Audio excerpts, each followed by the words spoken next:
teman-teman Bina Atwil Kemendagri, perkenalkan saya si Wildan. Kali ini saya akan membahas tentang penyusunan perencanaan program Direktorat Jenderal Bina Administrasi Kewilayahan Kementerian Dalam Negeri.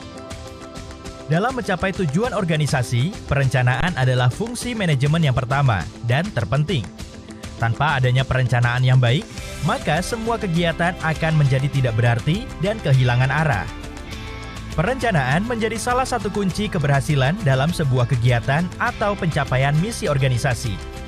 Betapa pentingnya fungsi perencanaan dalam organisasi, sehingga Benjamin Franklin pernah mengatakan bahwa if you fail to plan, you plan to fail.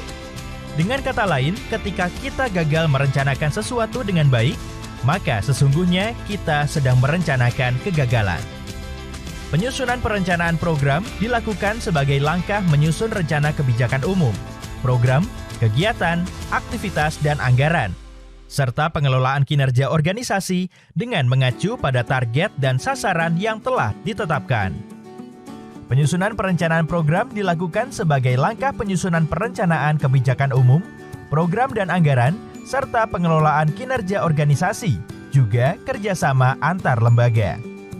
Penyusunan perencanaan program Ditjen Bina Administrasi Kewilayahan sendiri merupakan bagian yang terintegrasi dari Sistem Perencanaan Pembangunan Nasional dan Sistem Perencanaan Keuangan Negara. Dalam penyusunan perencanaan program, tidak dapat dilepaskan dari 3 rujukan umum. Nah, teman-teman, kali ini kita akan sharing mengenai beberapa hal yang akan sangat berkaitan dengan penyusunan perencanaan program, diantaranya Rencana Strategis Direktorat Jenderal Bina Administrasi Kewilayahan tahun 2020-2024. Mekanisme penyusunan rencana kerja tahun anggaran 2022. Penyusunan kerangka acuan kerja dan rencana anggaran biaya tahun 2022, serta mekanisme penyusunan RKAKL tahun 2022. Berdasarkan Peraturan PPN atau Kepala Bappenas Nomor 9 Tahun 2019 tentang tata cara penyusunan rencana strategis kementerian atau lembaga tahun 2020-2024, Rencana Strategis Ditjen Bina Atwil 2020 sampai dengan 2024 disusun dengan memperhatikan capaian evaluasi tahun 2015 sampai dengan 2019, antara lain meliputi A. Kerjasama penegasan batas negara Republik Indonesia dengan Malaysia. B. Kelembagaan atau forum kerjasama perbatasan antara pemerintah Republik Indonesia dan pemerintah Papua Nugini. C. Kelembagaan atau forum kerjasama perbatasan antara pemerintah Republik Indonesia dan pemerintah Republik Demokratik Timor Leste atau RDTL. 4. Pembangunan sarana prasarana pemerintahan daerah perbatasan antara negara dan pulau-pulau kecil terluar atau PPKT.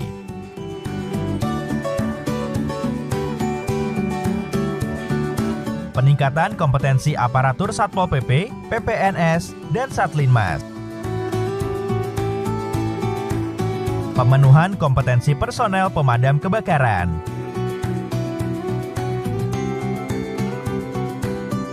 Delapan, Sarpras penanggulangan bencana, serta penegasan batas daerah, provinsi, dan kabupaten kota.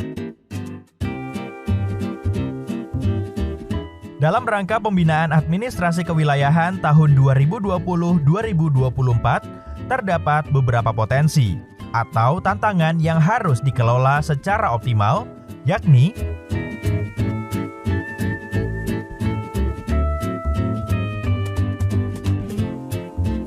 dalam menyusun visi misi Ditjen Bina Administrasi Kewilayahan 2020 sampai dengan 2024 mengacu pada visi misi Presiden yaitu dan visi misi Kemendagri 2020 sampai dengan 2024 yaitu mengacu pada visi misi Presiden dan Kemendagri, maka ditetapkan visi misi Ditjen Bina Administrasi Kewilayahan sebagai berikut.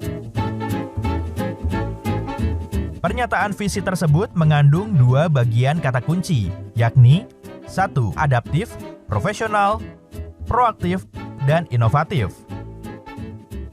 mewujudkan penyelenggaraan ketentraman, ketertiban umum, dan perlindungan masyarakat atau Tranti Bumlinmas, dan tata kelola kewilayahan yang efektif dan terintegrasi sebagai gambaran kondisi hasil yang ingin dicapai, sedangkan misi Direktorat Jenderal Bina Administrasi Kewilayahan sebagai upaya yang sistematis dalam mendukung tercapainya visi Presiden dan visi Kementerian Dalam Negeri, yakni lalu dengan memperhatikan capaian kinerja Direktorat Jenderal Bina Administrasi Kewilayahan tahun 2015-2019 dapat diidentifikasi beberapa isu strategis dalam rangka penyelenggaraan Tranti Bumlinmas.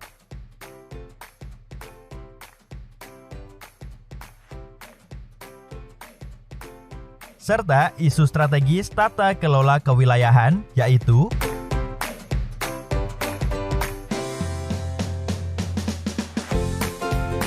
Kementerian Dalam Negeri sendiri telah menetapkan 3 tujuan strategis yang tercantum dalam Rencana Strategis Kementerian Dalam Negeri tahun 2020-2024. Untuk itu, Direktorat Jenderal Bina Administrasi Kewilayahan menyelaraskan dengan tujuan Kementerian Dalam Negeri dengan menetapkan tujuan Direktorat Jenderal Bina Administrasi Kewilayahan, yakni 1. Terwujudnya sistem politik yang demokratis berlandaskan nilai-nilai Pancasila. 2. Peningkatan kapasitas dan sinergi pembangunan pusat dan daerah, serta pelayanan publik yang berkualitas dan penguatan inovasi. Direktorat Jenderal Bina Administrasi Kewilayahan dengan menetapkan 2 sasaran strategis, 2 sasaran program, 3 target indikator kinerja utama, serta 9 target indikator kinerja program yang menggambarkan kondisi yang ingin dicapai dalam kurun waktu tahun 2020-2024 sebagai berikut. Direktorat Jenderal Bina Administrasi Kewilayahan menetapkan sasaran strategis 1, yakni meningkatnya kualitas penyelenggaraan Tranti Bumlinmas. Keberhasilan pencapaian sasaran strategis 1 ini diukur melalui 2 indikator kinerja utama. Keberhasilan sasaran program ini diukur dengan 4 indikator kinerja program, yakni untuk mendukung ketercapaian sasaran strategi 1 tersebut, pada tingkatan program telah ditetapkan sasaran program 1, yakni terwujudnya manajemen bencana yang terintegrasi, pelayanan Satpol PP, Satuan Perlindungan Masyarakat, dan pelayanan damkar sesuai standar. Direktorat Jenderal Bina Administrasi Kewilayahan menetapkan sasaran strategis 2, yakni meningkatnya tata kelola penyelenggaraan kewilayahan. Indeks Tata Kelola Penyelenggaraan Kewilayahan. Untuk mendukung ketercapaian sasaran strategis 2 tersebut, pada tingkatan program telah ditetapkan sasaran program 2, yakni meningkatnya tertib administrasi kewilayahan, penyelenggaraan pelayanan perizinan dan non-perizinan yang terintegrasi dan terpadu, kinerja gubernur sebagai wakil pemerintah pusat, serta pengelolaan kawasan dan perbatasan negara. Keberhasilan pencapaian sasaran program 2 ini diukur dengan 5 indikator kinerja program, yaitu agar teman-teman lebih mudah memahami, indikator kinerja program Tranti Bumlinmas dan indikator kinerja program kewilayahan adalah sebagai berikut. Selanjutnya, berdasarkan matriks indikasi target pembangunan nasional jangka menengah kementerian atau lembaga dalam RPJMN 2020-2024, Ditjen Bina Administrasi Kewilayahan mendapat penugasan 20 target kinerja pada 3 program nasional yang berkaitan dengan bidang tugas Ditjen Bina Administrasi Kewilayahan, yaitu 1. Mengembangkan wilayah untuk mengurangi kesenjangan dan menjamin pemerataan dengan 16 target indikator meliputi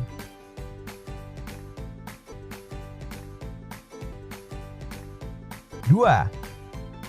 Membangun lingkungan hidup, meningkatkan ketahanan bencana dan perubahan iklim dengan 3 target indikator meliputi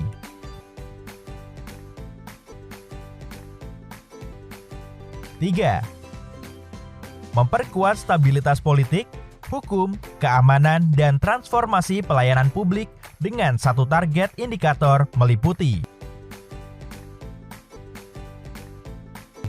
Untuk mencapai sasaran strategis tahun 2020-2024 dan penugasan pada proyek prioritas nasional di atas, kebijakan strategis yang akan ditempuh Ditjen Bina Administrasi Kewilayahan yaitu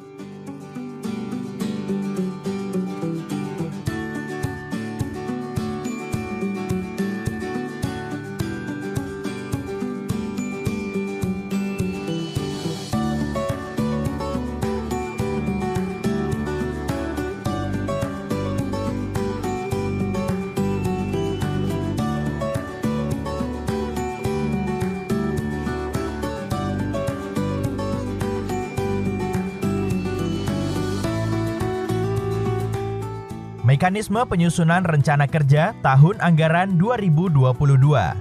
Teman-teman, selanjutnya, bagaimana mekanisme penyusunan rencana kerja tahun anggaran 2022? Yuk kita bahas lebih dalam. Rencana Strategis Direktorat Jenderal Bina Administrasi Kewilayahan sebagai dokumen perencanaan 5 tahunan perlu dijabarkan ke dalam rencana kerja tahunan. Penyusunan Rencana Kerja atau Renja Direktorat Jenderal Bina Administrasi tahun 2022 tidak terlepas dari agenda penyusunan dokumen perencanaan secara nasional yang disusun melalui Rencana Kerja Pemerintah atau RKP. RKP akan memuat target dan sasaran yang akan dicapai secara nasional pada tahun 2022 serta peran masing-masing kementerian lembaga dalam mencapai target nasional melalui rincian output prioritas nasional. Dalam menyusun Renja Ditjen Bina Administrasi Kewilayahan tahun 2022 akan melalui 3 tahapan, yakni 1. Pagu Indikatif 2. Pagu Anggaran 3. Pagu Alokasi Anggaran, di mana pada masing-masing tahapan terdapat serangkaian proses yang perlu dilalui untuk menghasilkan dokumen Renja yang akan menjadi pedoman dalam akuntabilitas kinerja organisasi di tahun 2022. Rencana kerja atau Renja sendiri terdiri atas prioritas nasional serta prioritas kementerian atau lembaga yang keduanya berpedoman pada Perpres Rencana Kerja Pemerintah. Untuk lebih mengetahui bagaimana keterkaitan antara Renja dengan Rencana Kerja Pemerintah, inilah rangkaian proses penyusunan RKP.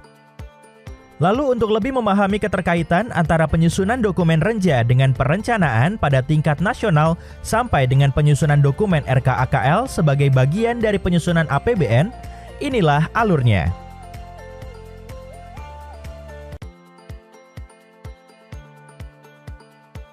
Teman-teman, terdapat beberapa indikator kinerja yang akan memberikan gambaran terhadap apa yang dilakukan pada tahun 2022. Yang pertama, indikator kinerja kegiatan tahun 2020-2024, Direktorat Dekonsentrasi, Tugas Pembantuan dan Kerjasama. Indikator kinerja kegiatan tahun 2020-2024, Direktorat Kawasan Perkotaan dan Batas Negara. Indikator kinerja kegiatan tahun 2020-2024, Direktorat Polisi Pamong Praja dan Perlindungan Masyarakat. Indikator kinerja kegiatan tahun 2020-2024, Direktorat Manajemen Penanggulangan Bencana dan Kebakaran.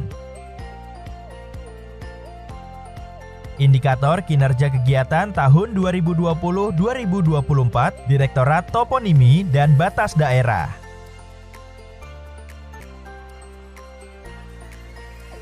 Setelah itu, teman-teman bisa melanjutkan kepada tahapan RKA Pagu Alokasi Anggaran yang tahapannya sebagai berikut.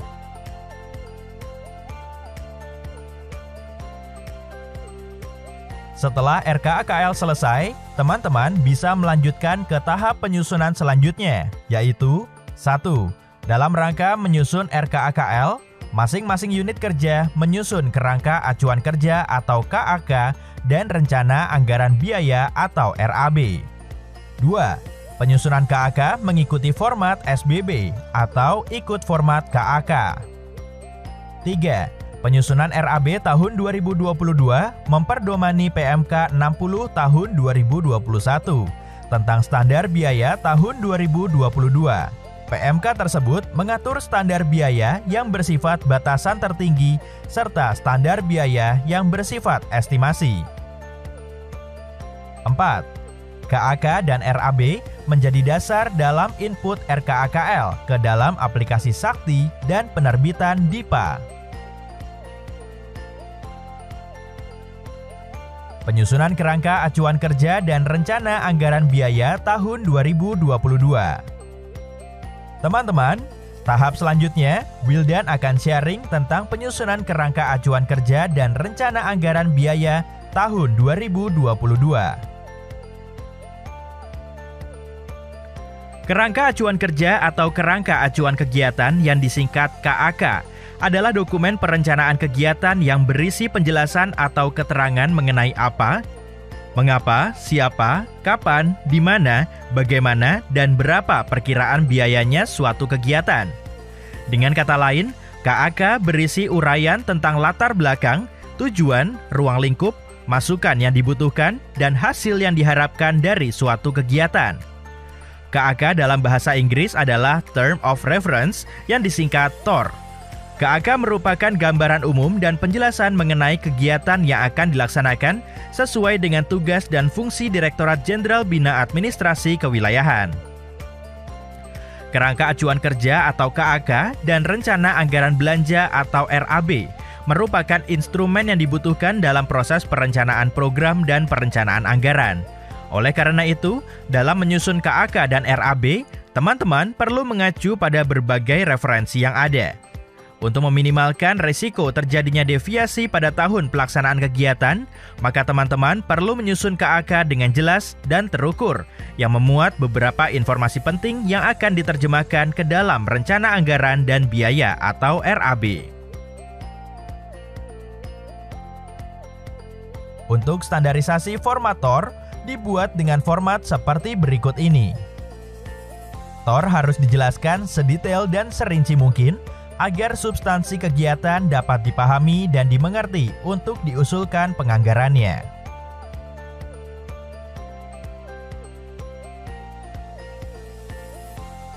Dalam penyusunan KAK dan RAB selama ini terdapat beberapa permasalahan yang dihadapi.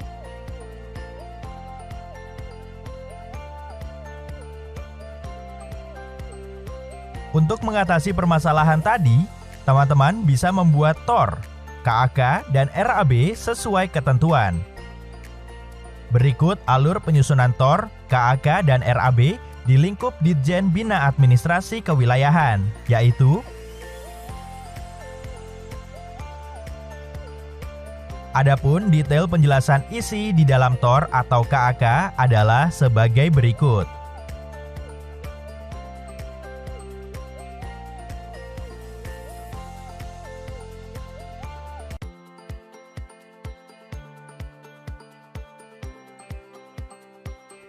Selanjutnya, inilah format RAB di lingkup Ditjen Bina Administrasi Kewilayahan Kemendagri.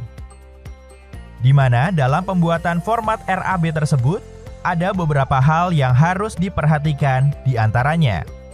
1. Satuan harga mengacu pada standar biaya masukan atau keluaran. 2. Mengacu pada harga pasar. 3. Seluruh rincian aktivitas, pembiayaannya harus dituangkan secara detail. 4. Volume rincian output harus rasional, efektif, dan efisien. 5. Kesamaan antar UKS 1 atas harga yang telah ditetapkan. Internal Kemendagri atau KL yang ditunjuk. 6. Untuk biaya perjalanan dinas, penentuan daerah harus mengacu pada daerah yang menjadi target sasaran kinerja yang akan dicapai. Sedangkan penjelasan isi di dalam RAB adalah sebagai berikut. Ya, itu tadi teman-teman mekanisme penyusunan program perencanaan di lingkup Ditjen Bina Administrasi Kewilayahan Kemendagri. Semoga teman-teman bisa memiliki acuan dan pedoman dalam menyusun rencana kerja dan program kegiatan, sehingga target serta sasaran pada rencana strategis Ditjen Bina Administrasi Kewilayahan tahun 2020-2024 bisa terlaksana dengan baik, juga membawa perubahan bagi lingkungan strategis di lingkup Direktorat Jenderal Bina Administrasi Kewilayahan Kemendagri. Salam sahabat Bina Atwil Teladan.